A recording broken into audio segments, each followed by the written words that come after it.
ഈ ഭാഗവതം മുഴുവൻ കഴിഞ്ഞതിന്റെ ശേഷം ഈ മാർക്കണ്ഡേയര് മായ കണ്ട കഥ അവിടെ ഇപ്പൊ എന്തിനാ പറയണതെന്ന് ചോദിച്ചാൽ, മരുന്ന് മുഴുവനും കൊടുത്തു കഴിഞ്ഞാൽ വൈദ്യന്മാര് പഥ്യം പറയും.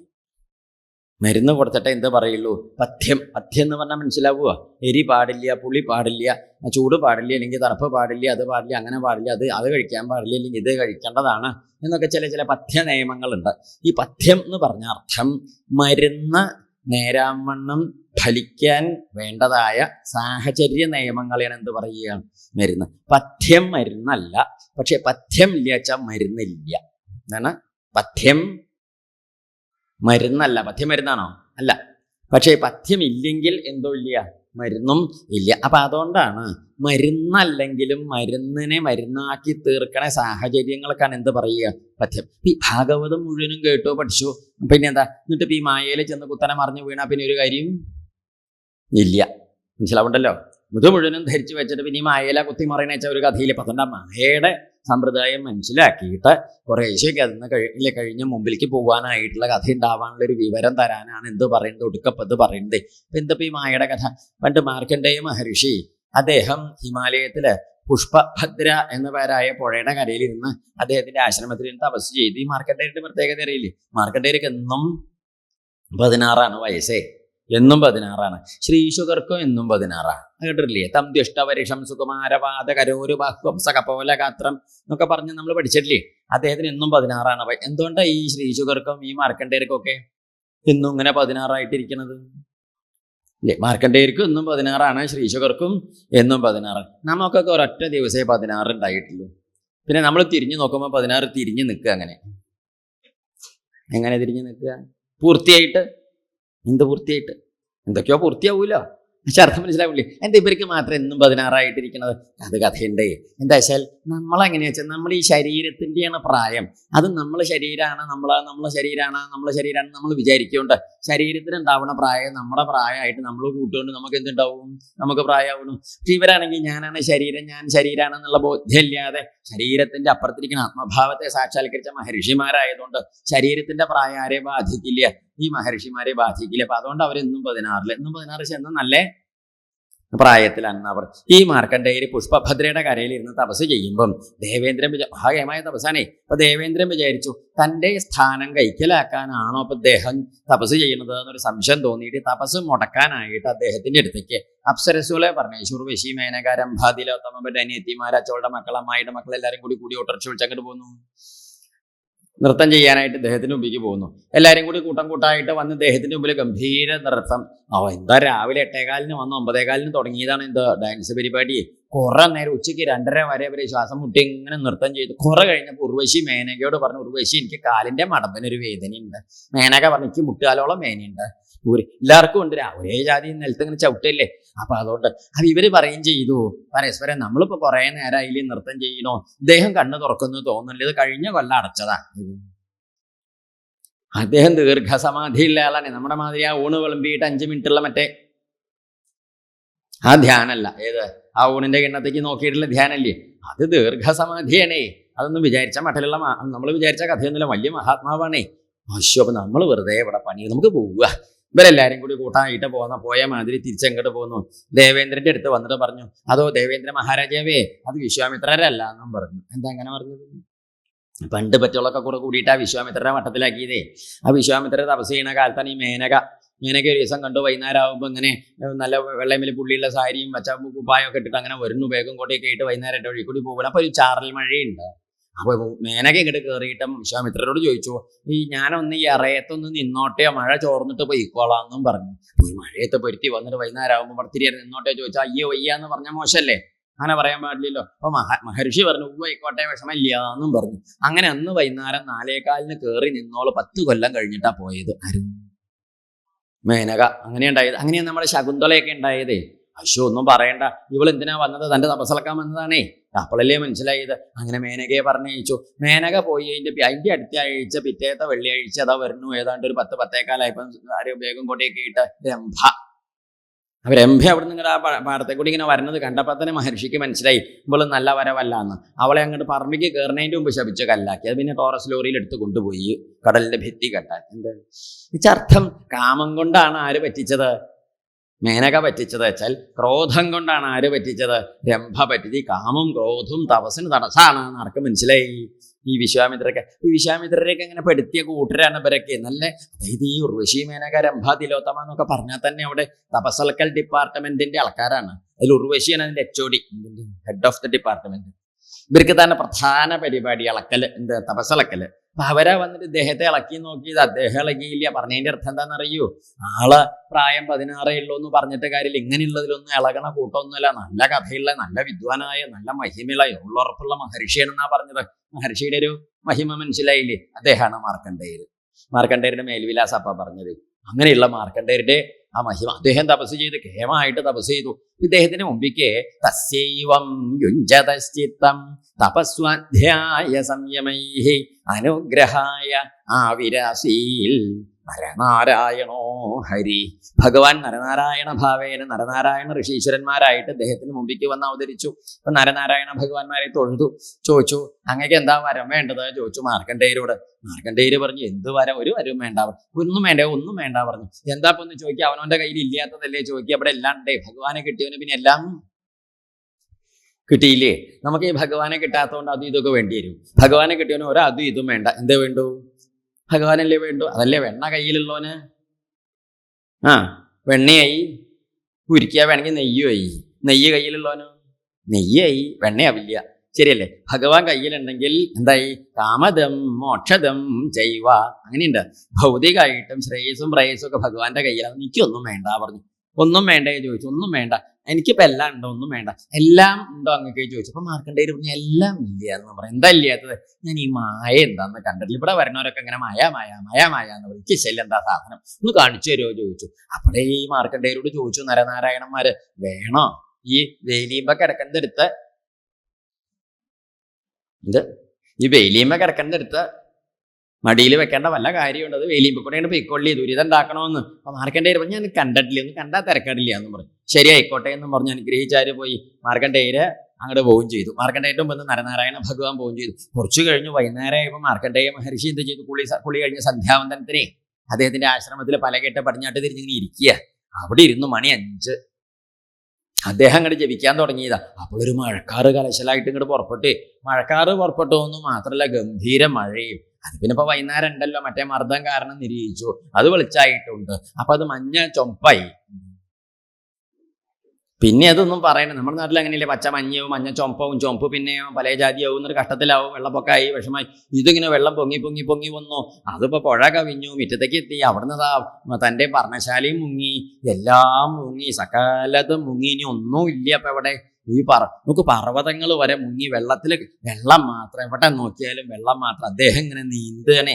എങ്ങടിച്ചിട്ടെ ഇന്നതിക്കിലേക്ക് തിരക്കട്ടെ. ഇതിങ്ങനെ നീന്തി കലശല് കൂട്ടി അറ്റം കാണാത്ത ആ പ്രളയ സമുദ്രത്തിൽ നീന്തി അദ്ദേഹം കഷ്ടത്തിലായി. എവിടേക്കാ നിൽക്കുമ്പോ തളർന്നു. ഈ വെള്ളത്തിലാണെങ്കിൽ ഓരോരോ ജന്തുക്കളൊക്കെ ഉണ്ട്. അത് കടിക്കണു, മാന്തണു, വ്രണാവണു. ആ വ്രണത്തിൽ ഈ വെള്ളം തട്ടുമ്പോഴുള്ള വേവലാതി വേറി ഒന്നും പറയണ്ട. വിഷമിച്ച് കുറേ നീന്തി അദ്ദേഹം. കുറെ നീന്തി തളർന്നു, അറ്റം കാണാതെ നീന്തി കഷ്ടത്തിലായിട്ട് അദ്ദേഹം ഇങ്ങനെ നടക്കുമ്പോഴാണ് കുറെ കാലം കഴിഞ്ഞപ്പം അദ്ദേഹം ഒരു കാഴ്ച കണ്ടു. നോക്കൂ, കിഴക്കേ ഭാഗത്ത് വടക്കോട്ട് മാറിയിട്ട് ഒരു ആൽമരത്തൈ ഇങ്ങനെ നിൽക്കണോ. അതിന്റെ മുകളിലാണെങ്കിൽ ഒരു എലിയുണ്ട്. ആ ഇലയിലാണെങ്കിലോ ആലിന്റെ ഇലയിലെ പറയണ്ട. നോക്കൂ, അത്യന്തം തേജസ്സാർന്നിട്ടൊരു തിളക്കം, ഒരു വെളിച്ചം, ഒരു പ്രകാശം. അടുത്തേക്ക് ചെന്ന് നോക്കിയപ്പോൾ നീല നിറത്തിലൊരു വെളിച്ചം. എന്താ നോക്കിയപ്പോ നീലക്കല്ല്. ഏത് മറ്റേ കല്ലില്ലേ? ഏത് കല്ലു വേണോ ചോദിച്ചില്ലേ? ഏത് കല്ല്?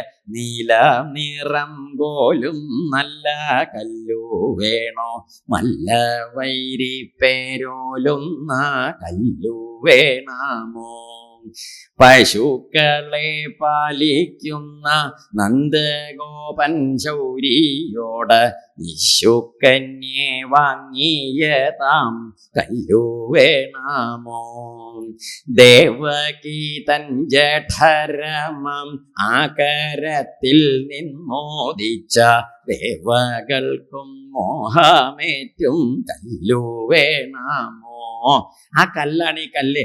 അടുത്തേക്ക് അങ്ങോട്ട് ചെന്ന് നോക്കിയപ്പോഴാണ് കണ്ടത് കല്ലും മുള്ളൊന്നല്ല, എന്താ അത്? കരാരവിന്ദേന പദാരവിന്ദം മുഖാരവിന്ദേ വിനിവേശയന്തം വടസ്യ പത്രസ്യ പുടേശയാനം ബാലം മുകുന്ദം മനസാ സ്മരാമി. ആ ബാലമുകുന്ദ സ്വരൂപനായ ഭഗവാനെ ആലിലയിൽ എങ്ങനെ കിടക്കണ മട്ടിൽ കണ്ടിട്ട് അദ്ദേഹം വലിയ കൗതുകത്തോടു കൂടി മാർക്കണ്ഡേയർ അടുത്തേക്ക് അങ്ങോട്ട് ചെന്നു. ഈ ഉണ്ണിയായിരിക്കണ, ശിശു ആയിരിക്കണ ആ മഹിമ കണ്ട അടുത്തേക്ക് ചെന്നപ്പോഴാണ് ഈ ശിശുവിന്റെ ഉച്ഛ്വാസവായുവില്, ഉച്ഛ്വാസവായു പറഞ്ഞാൽ മനസ്സിലാവില്ലേ, ഉള്ളിക്കിടക്കണ വായുവിന്റെ ശക്തിയില് ഇതാ മൂക്കിന്റെ ഒട്ടയെ കൂടി അകത്തേക്ക് അങ്ങോട്ട് പോയി. നമ്മുടെയൊക്കെ മൂക്കിക്ക് പ്രാണി പോവില്ലേ? മൂക്കിക്കല്ല പോവാറ്.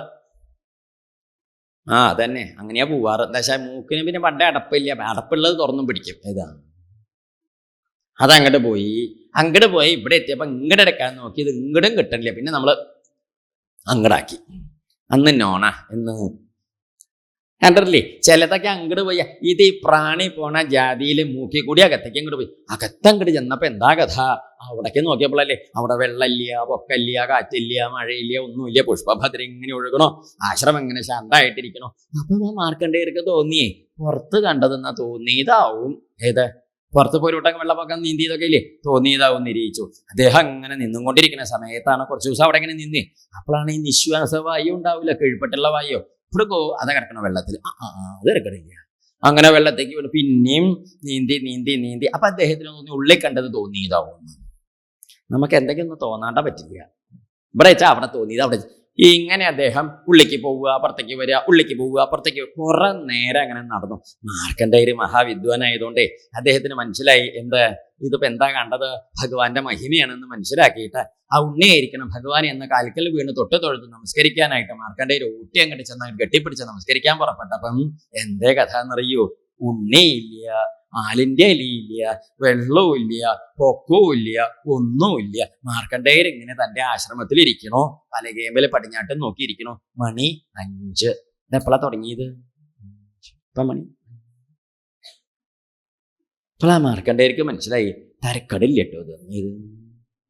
ഇപ്പൊ കണ്ട പരിപാടി തിരക്ക് വെറുതെ അല്ല നാട്ടുകാർ ഇങ്ങോട്ട് പോരാണ്ട് കെട്ടി മറിഞ്ഞ് ഇവിടെ കൂടുന്നത്. ഇതിലൊക്കെ കുരുട്ട് മറിഞ്ഞ അവരെ പോവുമോ?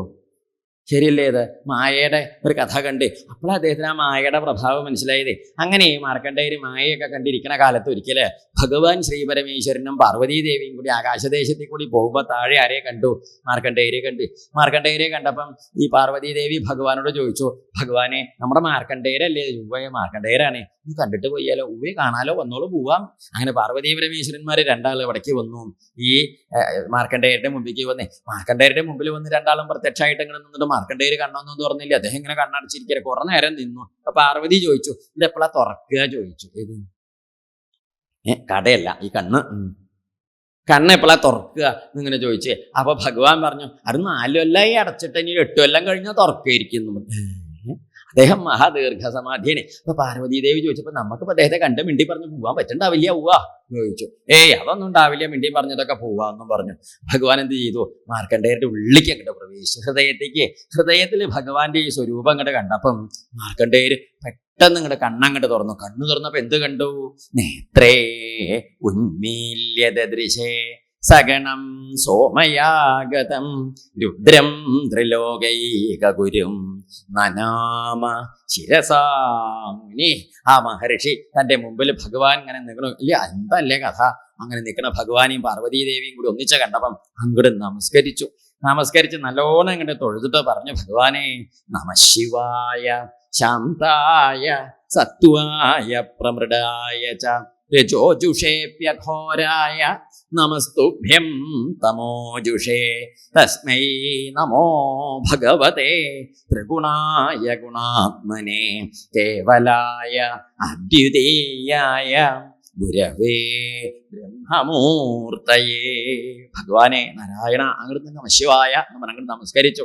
ഭഗവാൻ ഇങ്ങനെ നമസ്കരിച്ച സമയത്ത് ഭഗവാൻ ശ്രീപരമേശ്വരൻ ചോദിച്ചു, മാർക്കണ്ഡേയരെ അങ്ങക്ക് എന്താ വരം വേണ്ടത് ചോദിച്ചു. മാർക്കണ്ഡേയർ പറഞ്ഞു, പുലിവാല് വേണ്ടെന്നും പറഞ്ഞു. എന്ത് പുലിവാല്? ഇത് നരനാരായണന്മാരോട് ചോദിച്ചു വാങ്ങിയതാ മറ്റേത്. അങ്ങനെയല്ലേ മായ കാണണം എന്നൊക്കെ പറഞ്ഞു വേണ്ടാത്ത നമ്മൾ വേലിയുമ കിടക്കണ്ടെന്ന് പറഞ്ഞ മാതിരി വേണ്ടാത്ത ചോദിച്ചു വാങ്ങി. അതല്ലേ കഷ്ടത്തില് വേണ്ടേ വേണ്ട വരേ. അയ്യോ അങ്ങനെ പറയരുത്. എന്തെങ്കിലും ഒരു വരം അതല്ലേ വേണ്ട എന്ന് പറഞ്ഞാൽ പിടിപ്പിച്ചിട്ടേ പോവുള്ളൂ. എന്താ ചെയ്യേ? വേണ്ട വേണ്ട എന്ന് പറഞ്ഞു. അങ്ങനെ പറയരുത്. അങ്ങനെ ഒരു വരം ചോദിക്കുക. ഈ ഭഗവാൻ ഇങ്ങനെ വന്നിട്ട് വരം ചോദിക്കൂ എന്നൊക്കെ പറഞ്ഞാൽ വേണ്ട എന്നങ്ങോട്ട് പറയുന്നത് രണ്ടാം തരല്ലേ.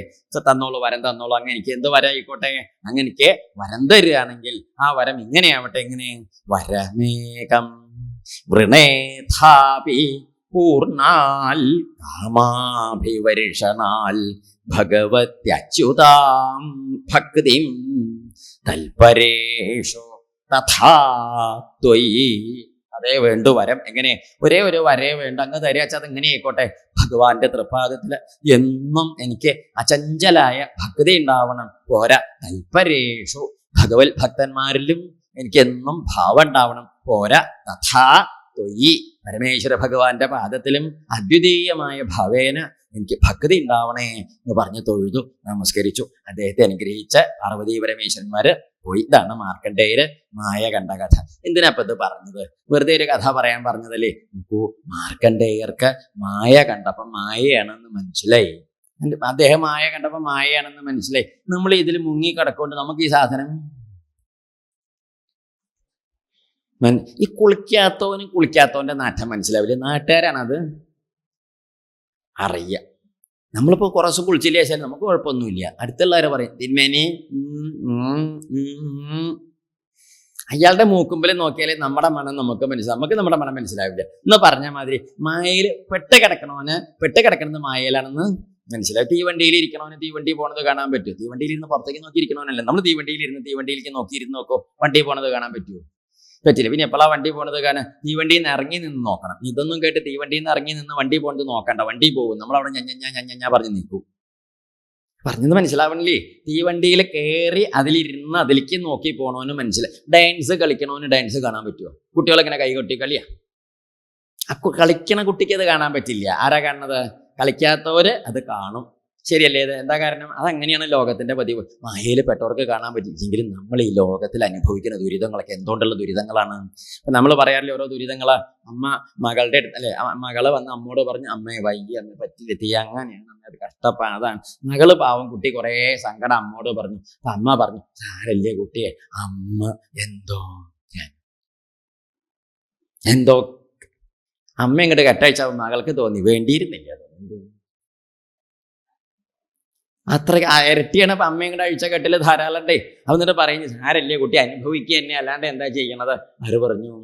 അമ്മ മകളോടൊപ്പം. മകള് പിന്നെ ഒന്നും മിണ്ടിയില്ല. പിന്നെ എന്തെങ്കിലും അനുഭവിക്കുന്ന മകള് ഇങ്ങനെയാണ് നിവൃത്തിയില്ലാണ്ട് അച്ഛൻ്റെ അടുത്ത് പോയിട്ട് ഉണ്ണി പറഞ്ഞു, അച്ഛാ ഒട്ടും അങ്ങോട്ട് വലിയ പാടാണെന്നൊക്കെ പറഞ്ഞു. അപ്പൊ അച്ഛൻ പറഞ്ഞു, സാരല്ലേ കുട്ടാ, അച്ഛനൊക്കെ വേണ്ടിയിരുന്നില്ല. അച്ഛൻ്റെ ആ വിസ്താരം, പഴയ കഥകളിങ്ങനെ, അച്ഛൻ്റെ ദുരിതങ്ങളെ എന്താ ഉണ്ണിയെ ചെയ്യുക?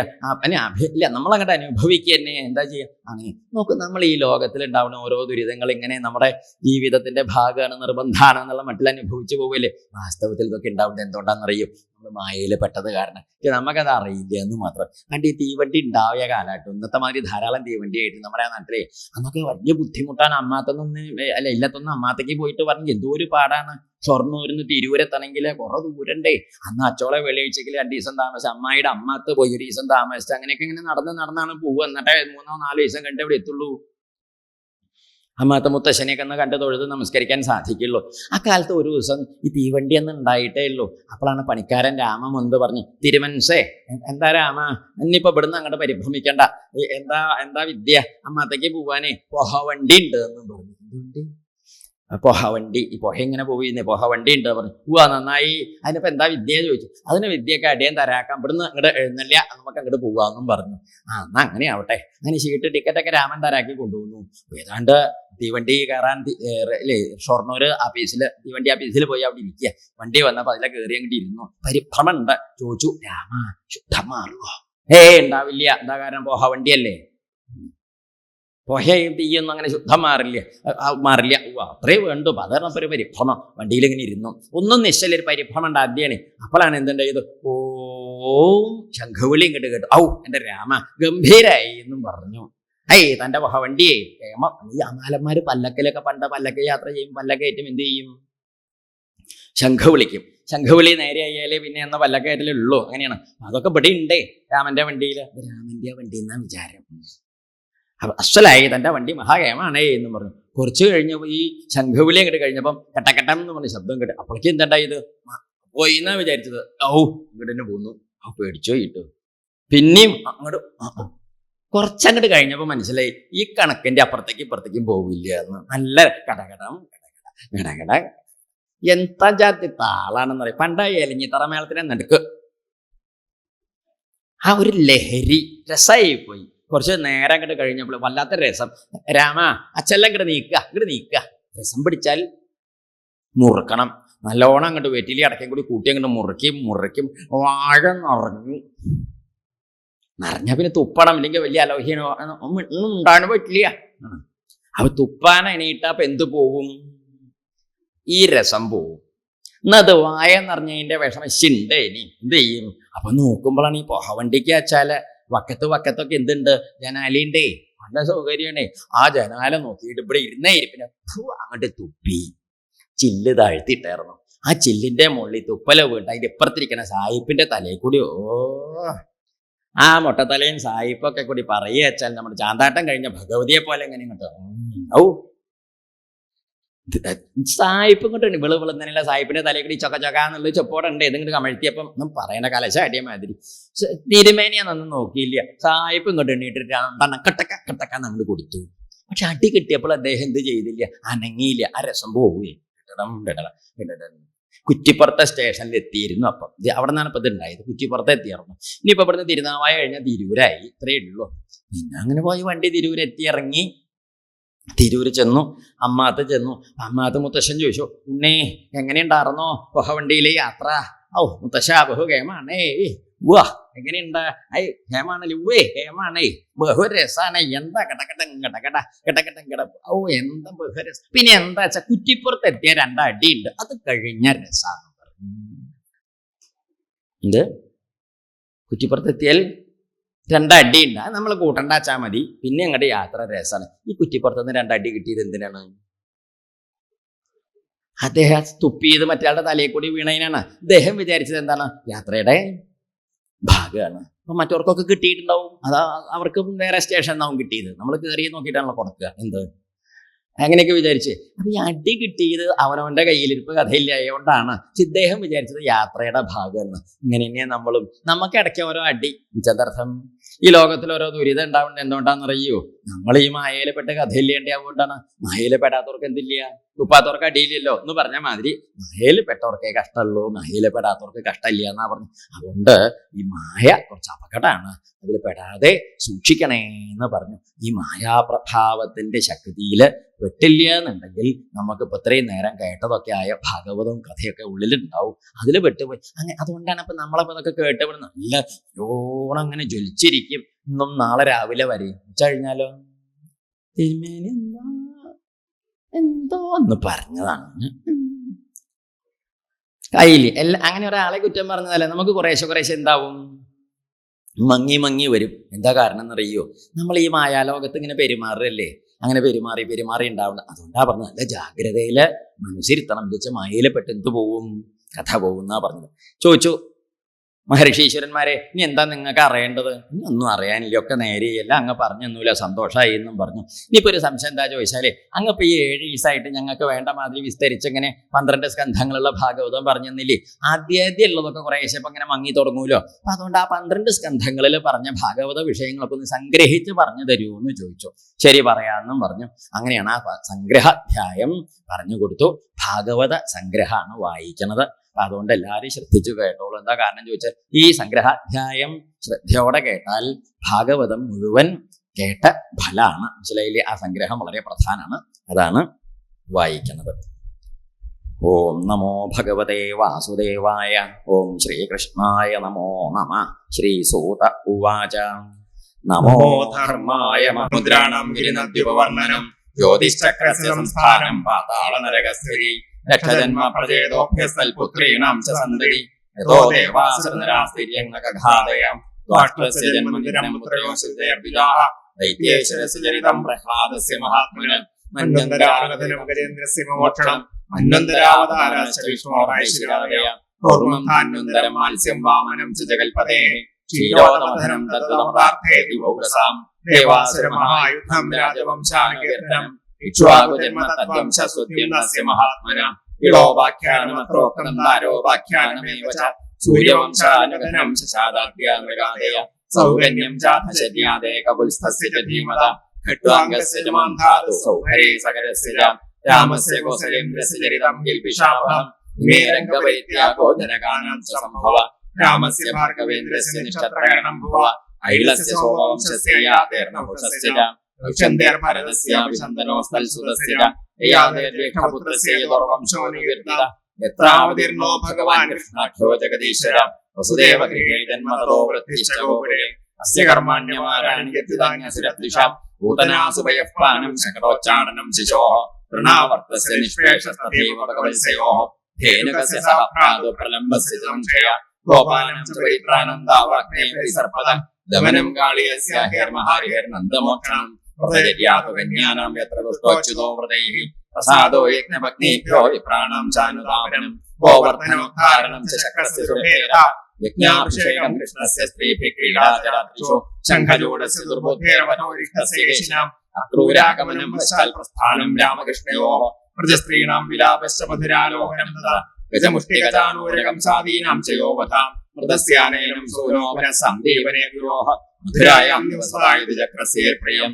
കൃതമുദ്ധവരാമാഭ്യം യുദേന ഹരിണാദ്വിജാഃ ജരാസന്ധസമാനീത സൈന്യസ്യ ഘോഷോവധ ഘാതനം യവനേന്ദ്രസ്യ കുശസ്ഥല്യാ നിവേശനം ആദാനം പാരിജാതസ്യ സുധർമായ സുരാലയാൻ രുക്മിണ്യാഹരണം യുദ്ധേ പ്രമഥ്യതിർദോ ഹരേഃ അരസ്യ ജൃംഭണം യുദ്ധേ വാനസ്യ ഭുജകൃന്ദനം പ്രാഗ്യോതിശപതിം ഹത്വാ കന്യാനാം ഹരണം ചേൽ ചൈത്യപൗണ്ഡ്രകസല്വാനാം ദത്തവക്രസ്യ ദുർമതേഃ ശംബരോതി വിദഗ്ധീഹോമനം പഞ്ചജനാദയ മാഹാത്മ്യം വധസ്തേഷാം വാരാണസ്യ വാഹനം ഭാരാവതരണം ഭോഗ്യാന്യമിത്യീകൃത്യ പാണ്ഡവാൻ വിപ്രശാപാപദേശേന സംഹാരസ്യ കുലസ്യ ഉദ്ധവസ്യ സംവാദോ വാസുദേവസ്യ ജാൽപദാ യത്രാത്മവിദ്യാ പ്രോക്താ ധർമ്മവിനിർണയ ഭോമർത്യപരിത്യാഗാത്മയോഗാനുഭാവന യുഗലക്ഷണവൃത്തിശ്ചകലവോപപ്ലവാം ചതുർവിധശ്ച പ്രളയോത്പത്തിസ്ത്രിവിധാതഥാം ദേഹത്യാഗശ്ച രാജർഷിർവിഷ്ണുരാതസ്യ ധീമത ശാഖാപ്രണയനവിഷേർമാർക്കണ്ഡേയസ്യ കഥാ മഹാപുരുഷവിന്യാസ സൂര്യസ്യ ജഗദാത്മനാം വിധിചോക്തം നിജേഷ്ഠായിൽ പൃഷ്ടോഹമാസ്തിവ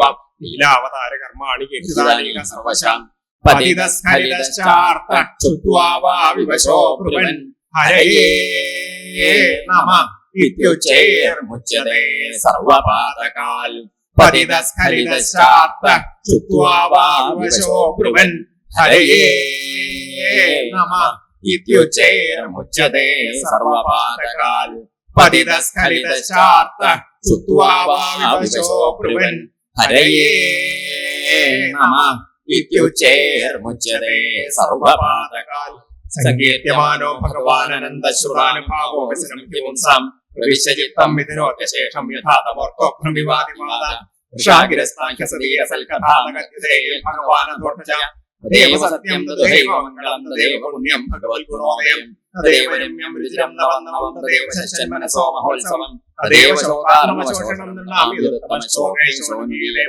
തദ്വജശ്ചിത്രപദം ഹരേത്യശോതികടപവിത്രം പ്രണീതകരഹിതിൽ അധ്വാനകീർത്തം യത്രാച്യുതസ്തത്രൈസാധവോമലാഃ സവാഗ്വിസർഗോ ജനതാഖസംപ്ലവോ യസ്മിൻ പ്രതിശ്ലോകമബദ്ധവത്യഭി നാമാന്യനന്തശേഷോം വിധാനിയൽ ശൃണ്ണം നിഗായന്തി ഗ്രന്ഥി സാധവ നൈഷ്കർമാപ്യച്യുത ഭാവവർജിതം ന ശോഭതേ ജ്ഞാനമയം നിരഞ്ജനം പുനഃശ്ച്യുതഭദ്രമീശ്വരേണ യർപ്പിതം കർമ്മൈതപ്യനുത്തമം ശ്രീയാമേവ പരിശ്രമഃ പരോ വർണ്ണാശ്രമാചാരതപശ്രുതാദിഷു അവിസ്മൃതി ശ്രീധരപാദപത്നയോർഗുണാനുവാദ ശ്രവണാദിഹരേഃ അവിസ്മൃതി കൃഷ്ണപദാരവിന്ദയോക്ഷണോദ്യഭദ്രാശമന്തനോതി ച സത്വസ്യ ശുദ്ധിം പരമാത്മഭക്തിം ജ്ഞാനം ച വിജ്ഞാനവിരാഗയുക്തം യൂയം ദ്വിജഗ്രേവത ഭൂരിഭാഗായ ചശ്വതത്മന്യഖിലാത്മഭൂതം നാരായണം ദേവദേവമീശമജസ്രഭാവാവിവേശ്യ അഹം ച സംസ്മാരിതമാത്മതത്വം ശ്രുതം പുരാമേ പരമരിഷിവക്രാൽ നായോപവേശേന ഹൃദയ പരീക്ഷിത സദസ്യക്ഷീണാം മഹതാം ച ശൃണ്വതാം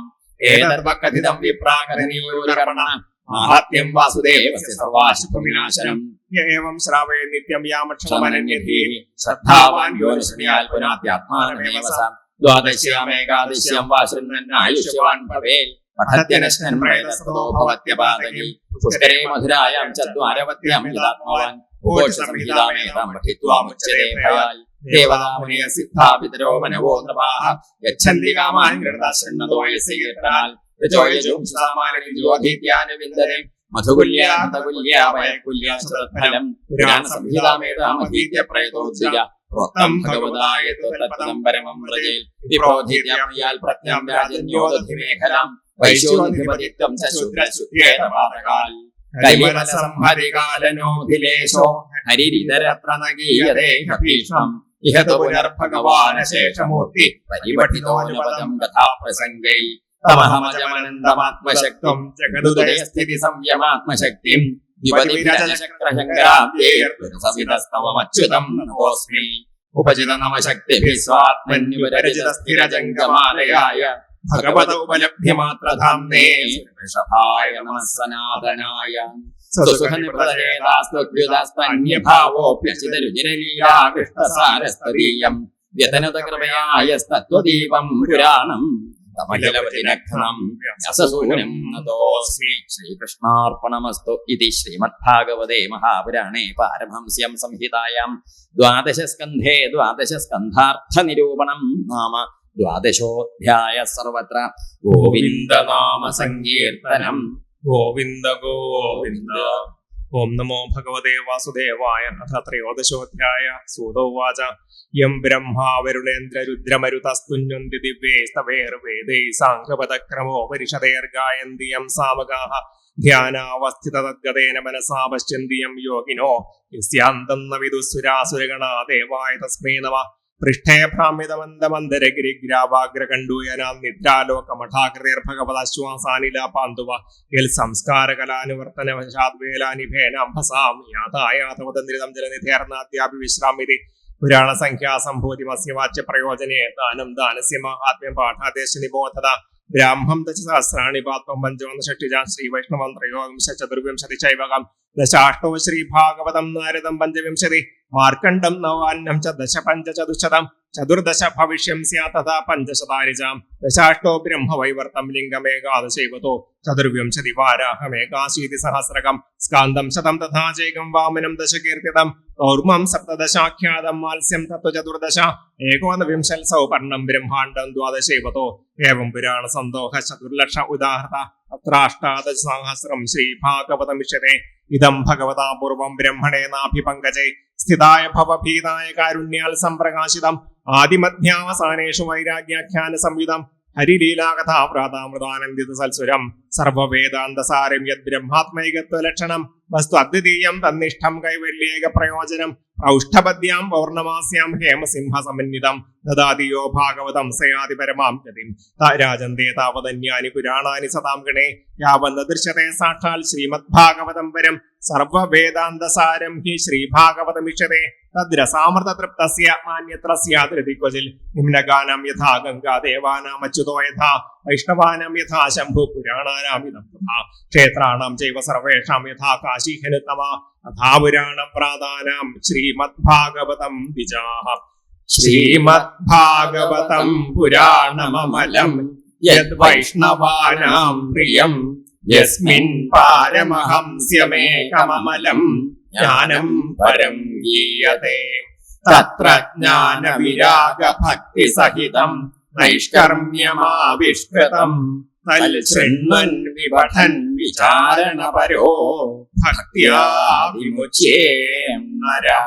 കസ്മൈ യേന വിഭാസിതോയമതുലോ ജ്ഞാനപ്രദീപഃ പുരാ തദ്രൂപേണ ച നാരദായ യമുനേ കൃഷ്ണായ തദ്രൂപിണാം യോഗേന്ദ്രായ തദാത്മനാഥ ഭഗവദ്രാതായ കാരുണ്യത തൽശുദ്ധം വിമലം വിശോകമമൃതം സത്യം പരം ധീമഹി. നമസ്തസ്മൈ ഭഗവതേ വാസുദേവായ സാക്ഷിണേ യൈദം കൃപയാ കസ്മൈ വ്യാചചക്ഷേ മുമുക്ഷവേ. യോഗേന്ദ്രായ നമസ്തസ്മൈ ശുകായ ബ്രഹ്മരൂപിണേ സംസാര സർപ്പദഷ്ടം യോ വിഷ്ണുരാതമമോചൽ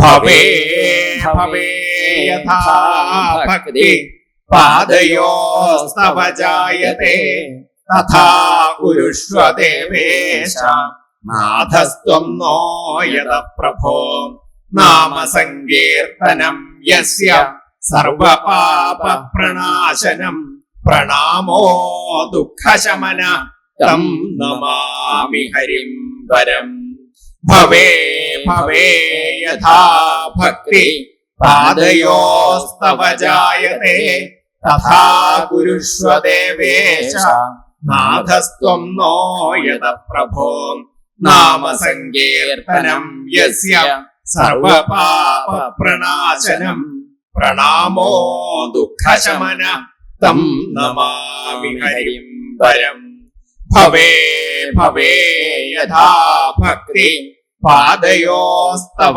ജായത്തെ തഥാ കുരുഷ്വ ദേവേശ നാഥസ്ത്വം നോ യത പ്രഭോ നാമ സങ്കീർത്തനം യസ്യ സർവപാപ പ്രണാശനം പ്രണാമോ ദുഃഖശമന തം നമാമി ഹരിം പരം ശ്രീകൃഷ്ണാർപ്പണമസ്തു. ശ്രീമദ് ഭാഗവതേ മഹാപുരാണ വൈയാസ്യാം അഷ്ടാദശസഹസ്രയാം പാരമഹംസ്യാം സംഹിതായാം ദ്വാദശ സ്കന്ധേ ത്രയോദശോധ്യായ സർവത്ര ഗോവിന്ദ നാമ സങ്കീർത്തനം ഗോവിന്ദ ഗോവിന്ദ. ശൗനകാദി മഹർഷീശ്വരന്മാര് 7 ദിവസമായിട്ട് ശ്രദ്ധയോടുകൂടി കേട്ട ഈ ശാസ്ത്രത്തിന്റെ ഒരു സംഗ്രഹം എന്താണ്, ഏതൊക്കെയാണ് ആദ്യം മുതൽ പറഞ്ഞത് വെച്ചാൽ അതൊക്കെ ഒന്ന് സംഗ്രഹിച്ച് ഉപദേശിക്കണേ എന്ന് പറഞ്ഞപ്പോൾ അതിന് മറുപടിയായിട്ട് ഈ സൂതൻ വളരെ ഭക്തിയോടുകൂടി ആ ഭാഗവതത്തിന്റെ സംഗ്രഹ സമ്പ്രദായത്തിലെ ആ കഥകളും സമ്പ്രദായങ്ങളും തത്വാർത്ഥങ്ങളൊക്കെ സംക്ഷേപിച്ച് പറഞ്ഞു കൊടുത്തു. പറഞ്ഞു പ്രഥമ സ്കന്ധത്തില് ആ ഭാഗവതത്തിന്റെ പ്രഥമ സ്കന്ധം പരീക്ഷിത്ത് മഹാരാജാവിന്റെ ചരിത്രം, മഹാരാജാവിന് ശാപം ഉണ്ടാവാനുണ്ടായ കാരണം, ആ മുനിശാപം കൊണ്ടുണ്ടായ ബുദ്ധിമുട്ട്, ശ്രീശുക ബ്രഹ്മർഷിയുടെ ആഗമനം, മഹർഷിയോട് പരീക്ഷത്തിന്റെ ചോദ്യങ്ങൾ, ഇത്രയാണ് പ്രഥമ സ്കന്ധത്തിൽ പറഞ്ഞത്. ദ്വിതീയ സ്കന്ധം ശ്രീശുക ബ്രഹ്മർഷി കൊടുക്കുന്ന മറുപടിയാണ്. ആ കൂട്ടത്തിൽ സദ്യോമുക്തി, ക്രമമുക്തി സമ്പ്രദായങ്ങൾ ഉപദേശിച്ചു. ചതുശ്ലോകി ഭാഗവതം, പിന്നീട് പുരാണ ലക്ഷണങ്ങൾ ഇത്യാദികൾ വർണ്ണിച്ച് ദ്വിതീയ സ്കന്ധം അവസാനിപ്പിച്ചു. തൃതീയ സ്കന്ധം വിതുരമൈത്രേയ സംവാദ രൂപത്തിൽ ആരംഭിച്ചു. സൃഷ്ടിക്രമങ്ങൾ വർണ്ണിച്ചു.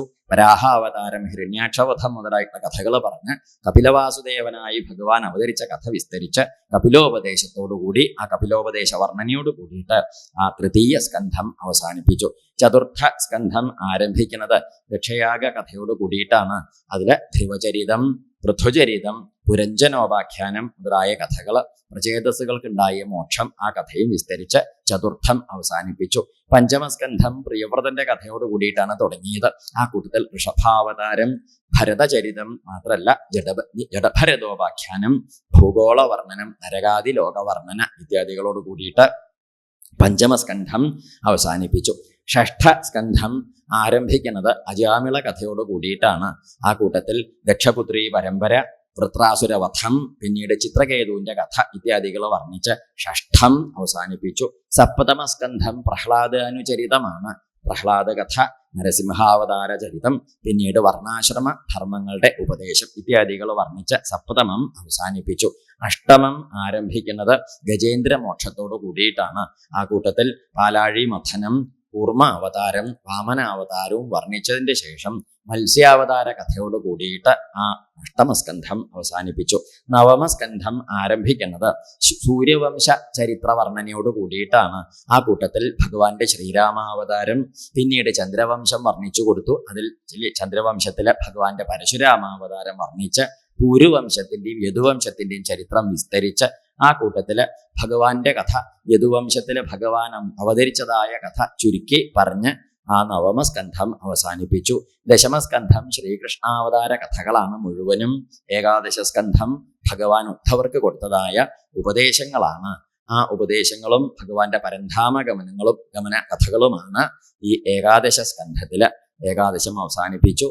ദ്വാദശ സ്കന്ധം ആരംഭിക്കുന്നത് കലികാല വർണ്ണനയോട് കൂടിയിട്ടാണ്. ആ കൂട്ടത്തിൽ കൽക്കി അവതാരത്തെക്കുറിച്ച് പറഞ്ഞു. പിന്നീട് പരീക്ഷിത്ത് മഹാരാജാവിന് പരമാത്മോപദേശം കൊടുത്ത കഥ പറഞ്ഞ് മഹാരാജാവിന്റെ മുക്തി, ശ്രീ ശുകബ്രഹ്മർഷിയുടെ ഗമനം ഇത്യാദികൾ വർണ്ണിച്ച് ഒടുക്കം മാർക്കണ്ഡേയ മഹർഷി മായ കണ്ട കഥയും പറഞ്ഞിട്ട്, ഹേ ബ്രാഹ്മണോത്തമന്മാരെ, ഞാൻ ഈ ഭാഗവതം നിങ്ങൾക്ക് 7 ദിവസമായിട്ട് 12 സ്കന്ധങ്ങളുള്ളതായ ഈ ശാസ്ത്രാർത്ഥം വിസ്തരിച്ച് ഉപദേശിച്ചു തന്നു. ഈ പറഞ്ഞതെല്ലാം ഇതി ചോക്തം ദ്വിജശ്രേഷ്ഠാഹ യത് പൃഷ്ടോഹമിഹാസ്മിവ, നിങ്ങൾ ചോദിച്ചതിന്റെ മറുപടിയൊക്കെ ഞാൻ തന്നു. എന്താ അത്? ലീലാവതാര കർമാണി, ഭഗവാന്റെ ലീലാവതാര കഥകളാണ് ഇത്രയും വിസ്തരിച്ചത്. കീർത്തിതാനീഹ സർവശ, സകല പ്രകാരത്തിലും അത് കീർത്തിച്ചു. എന്നിട്ട് എന്താ ഇപ്പം ധരിക്കേണ്ടത്? ഈ ഭഗവത് കഥകള് കീർത്തിച്ച് കേട്ട് ധരിച്ച് ഉള്ളിലേക്ക് ഒതുക്കിയ കൂട്ടരെല്ലാവരും ചെയ്യേണ്ടത് പറയും. പതിതസ്ഖലിത, വീഴുമ്പോഴോ വീഴാൻ പോകുമ്പോഴോ അതല്ല കഷ്ടത്തിലാവുമ്പോഴോ വേറെ ഏതെങ്കിലും ബുദ്ധിമുട്ടിൽ ചെന്ന് ചേർന്നത് കഷ്ടത്തിലായി എന്ന് തോന്നുമ്പോഴൊക്കെ വേണ്ടത് ഭഗവാനെ സർവാത്മന ഏകാന്ത ഭാവത്തിൽ ആശ്രയിച്ചിട്ട് ഹരയേ നമ, ശ്രീഹരയേ നമ, ഭഗവാനെ അങ്ങേയുള്ളൂ ഞങ്ങൾക്ക് ആശ്രയം എന്ന ഭാവത്തിൽ ആരാണോ ഭഗവാനെ ആശ്രയിക്കുന്നത് അവർക്ക് മുച്യതേ സർവപാതകാൽ, അവർക്കൊരു പാപം ഒരു കാലത്തും ഉണ്ടാവില്ല എന്ന് പറഞ്ഞു കൊടുത്തു. ഇത്രയും പറഞ്ഞതിന്റെ ശേഷം പിന്നീട് ഈ ഭാഗവത ശാസ്ത്രത്തെ അവസാനിപ്പിക്കുകയാണ് ചെയ്തത്. ഈ ശാസ്ത്രം അവസാനിപ്പിക്കുന്ന സമയത്ത് പരീക്ഷത്തിന് ഈ ഭാഗവതത്തിന്റെ സമ്പ്രദായങ്ങളൊക്കെ പറഞ്ഞു കൊടുത്തു. ഭാഗവതം കേട്ടവര് എന്താണ് ചെയ്യേണ്ടത്, ഏത് വിധത്തിലാണ് പ്രവർത്തിക്കേണ്ടത്, എങ്ങനെയൊക്കെ ചെയ്താൽ ഇതൊക്കെ നേരെയാവും, അതാണ് അവസാനം ഒരു ഉപദേശമായിട്ട് കൊടുത്തത്. പറയും, ഭാഗവതത്തിൽ പറഞ്ഞിരിക്കുന്ന കഥകളൊക്കെ മഹിമയുള്ളതാണ്. അതില് നമുക്ക് തസ്മിൻ അത് ജ്ഞാനവും ഉണ്ട്, വിരാഗ ഭക്തി സഹിതം ഭക്തിജ്ഞാന വിരക്തികളെ കുറിച്ച് പറഞ്ഞിരിക്കുന്നു. മാത്രല്ല അത് കേട്ടാൽ ഉണ്ടാവുന്നത് തൽ ശൃണ്വൻ, കേട്ടാൽ പോരാ, എന്ത് ചെയ്യണം? വിപഠൻ, നന്നായിട്ട് പഠിച്ചുറപ്പിക്കണം. പോരാ, എന്നിട്ട് വേണം എന്ത്? വിചാരണ പര, വീണ്ടും വീണ്ടും അതിനെക്കുറിച്ച് വിചാരം ചെയ്യണം. പോരാ, എന്ത് ചെയ്യുക? ഭക്തിയാ, പിന്നീട് ഭഗവത് തൃപാദത്തില് ഭക്തിയോട് കൂടിയിട്ട് അതിനെ ഹൃദയത്തിലേക്ക് ഈ പഠിച്ചതിനെയും വിചാരം ചെയ്തതിനെയും ഉറപ്പിച്ചതിനെയും ഹൃദയത്തിലേക്ക് ചേർക്കുമ്പം എന്തായിട്ട് തീരുന്നു? ആ വ്യക്തി വിമുച്യേൻ നര, വിമുക്തനായിട്ട്, സംസാര ദുരിത മുക്തനായിട്ട്, ഹൃദയഗ്രന്ഥികൾ ഭേദിച്ചവനായിട്ട് ഭഗവാന്റെ പദത്തിലേക്ക് പുറപ്പെടുന്നു. ഇത്രയും പറഞ്ഞു കൊടുത്തതിന്റെ ശേഷം ഈ ശാസ്ത്രം അവസാനിപ്പിക്കുമ്പം ആ ഗുരുപരമ്പരകളെയൊക്കെ ഒന്ന് സ്മരിച്ചു. ആരൊക്കെ ഉപദേശിച്ചു കൊടുത്തിട്ടാണ് നമ്മുടെ കയ്യിലെത്തിയത് എന്നുള്ള ഗുരുപരമ്പര സമ്പ്രദായത്തെ ഒന്ന് സ്മരിക്കാനായിട്ട് ഈ സൂതൻ പറഞ്ഞു. സാക്ഷാൽ ഭഗവാൻ ബ്രഹ്മദേവൻ നാരദ മഹർഷിക്കും, നാരദ മഹർഷി അത് വേദവ്യാസ ഭഗവാനും, വേദവ്യാസ ഭഗവാൻ ആ ശാസ്ത്രം തൻ്റെ പുത്രനായ ശ്രീശുക ബ്രഹ്മർഷിക്കും, ശ്രീശുക ബ്രഹ്മർഷി പരീക്ഷിത് മഹാരാജാവിനും ഉപദേശിച്ചു കൊടുത്തതാണ് ഈ ശാസ്ത്രം. ആ ശാസ്ത്രമാണ് ഇപ്പം നമ്മൾ കേട്ടത്. എന്താണ് അതിന്റെ പ്രത്യേകത? അത് പറയും, തൽ ശുദ്ധം, അത് ശുദ്ധമാണ്, ഒരു അശുദ്ധിയും അതിനേറ്റിട്ടില്ല. മാത്രമല്ല എന്തുകൊണ്ട്? വിമലം, കലർപ്പോ കളങ്കോ അതിലേൽക്കില്ല. മാത്രമല്ല വിശോകം, ഈ ശാസ്ത്രം ധരിച്ചവർക്ക് ദുഃഖമില്ല. അമൃതം, അവർക്ക് മരണമില്ല. എന്താ ഇവിടെ ഉപദേശിച്ചത്? സത്യം പരം ധീമഹി, ആ പരമസത്യത്തെയാണ് ഇതവിടെ ഞാൻ നിങ്ങൾക്ക് ഉപദേശിച്ചു തന്നത്. ഭാഗവതം തുടങ്ങുമ്പം പറഞ്ഞു, ആരംഭത്തില് ഭാഗവതം തുടങ്ങുമ്പോൾ എന്താ പറഞ്ഞത്? ജന്മാദ്യസ്യതോന്വയാതിതരതശ്ചർത്ഥേഷു അഭിജ്ഞസ്വരാട് തേനേ ബ്രഹ്മഹൃദയ ആദികവയേ മുഹ്യന്തി യത്സൂരയാ തേജോ വാരിമൃതം യഥാ വിനിമയോ യത്ര ത്രിസർഗോ മൃഷ ധാംനാ സ്വേന സദാ നിരസ്തകുഹകം സത്യം പരം ധീമഹി. സത്യം പരം ധീമഹി എന്ന് പറഞ്ഞ് തുടങ്ങി. ആ സത്യസ്വരൂപത്തിന്റെ സമ്പ്രദായത്തെ വിസ്തരിച്ചു. കാപിലം വർണ്ണിക്കുന്ന സമയത്ത് പറഞ്ഞു, കപില ഭഗവാൻ അമ്മയ്ക്ക് പറഞ്ഞു കൊടുത്തു, അമ്മേ ആ സത്യസ്വരൂപനെ എന്ത് ചെയ്യൂ, അമ്മ എന്ത് ചെയ്യണം? ആ പരമേഷ്ഠിയായിരിക്കണം ഭഗവാനെ എന്ത് ചെയ്യും? ഹൃദയത്തിൽ ഉറപ്പിച്ചോളൂ എന്ന് പറഞ്ഞു. പിന്നീട് സപ്തമസ്കന്ധത്തിലേക്ക് പ്രവേശിച്ചപ്പം നാരദ മഹർഷി പറഞ്ഞു കൊടുത്തു, തസ്മാൽ ത്വം, അങ്ങനെയാണ് ഭഗവാന്റെ തസ്മാൽ കേനാപ്യുപായേന മനഃ കൃഷ്ണേ നിവേശയിൽ, ഏതെങ്കിലും ഒരു പ്രകാരത്തില് മനസ്സ് ഭഗവാങ്കിൽ ഉറപ്പിച്ചോളൂ. ഈ സത്യസ്വരൂപന്റെ മഹിമ ദശമസ്കന്ധം തുടങ്ങിയപ്പം ബ്രഹ്മദേവൻ പറഞ്ഞു തന്നു ആരാണ് ആ സത്യസ്വരൂപൻ. സത്യവ്രതം സത്യപരം ത്രിസത്യം സത്യസ്യയോനിം നിഹിതം ച സത്യേ സത്യസ്യ സത്യം വ്രതസത്യനേത്രം സത്യാത്മകം ത്വാം ശരണം പ്രപന്നാഹ. അങ്ങയുടെ ആ സത്യസ്വരൂപത്തിന്റെ മഹിമ അവിടെ വർണ്ണിച്ചു. അതിനുശേഷം ഭഗവാന്റെ മഹിമകൾ വീണ്ടും ഏകാദശത്തിൽ ആ ഭഗവത് ധ്യാനത്തിന്റെ മഹിമകൾ പറഞ്ഞു കൊടുത്തു. ഇങ്ങനെ ശംഖചക്രഗദാ പത്മവനമാലാ വിഭൂഷിതം നൂപുരൈർവിലസൽപാദം കൗസ്തുഭപ്രഭയായുധം ദ്വിമൽ കിരീട കടകടിസൂത്ര അംഗദായുധം സർവാംഗ സുന്ദരം ഹൃദ്യം പ്രസാദ സുമുഖേക്ഷണം സുകുമാരം അഭിധ്യായേൽ. ആ സുകുമാര സ്വരൂപനെ ധ്യാനിച്ചോളൂ. ഇതേ ധ്യാന സ്വരൂപാണ് കപിലോപദേശത്തിലും പറഞ്ഞത്. സഞ്ചിന്തയേൽ ഭഗവത ചരണാരവിന്ദം. ആ ധ്യാന സ്വരൂപത്തെ ഉറപ്പിക്കുക. അത് കഴിഞ്ഞിട്ട് 12 സ്കന്ധത്തിൽ വീണ്ടും പറഞ്ഞു കൊടുത്തു, ഹേ മഹാരാജാവേ, അങ്ങ് എന്ത് ചെയ്യൂ? ഹൃദിസ്ഥം കുരു കേശവം. കേശവനെ ഹൃദയത്തിൽ ഉറപ്പിക്കൂ എന്ന് പറഞ്ഞു. അപ്പൊ അവസാനിപ്പിക്കുമ്പോൾ പറയണു, സത്യം പരം ധീമഹി. തുടങ്ങിയത് ഇടയിലിടയിൽ പോകുന്നത്, ഒടുക്കം കൊണ്ടുവന്ന് നിന്നത് എവിടെയാണ്? പരമസത്യസ്വരൂപനായ ഭഗവാന്റെ മഹാമഹിമയിലാണ്. അപ്പൊ ഭാഗവതം എന്തിനുള്ള പുസ്തകമാണ്? ഭഗവാന്റെ മഹിമ ഹൃദയത്തിൽ ഉറപ്പിച്ച് ധരിച്ച് ഉപാസിച്ച് പ്രകാശിപ്പിക്കാനുള്ളതാണ്.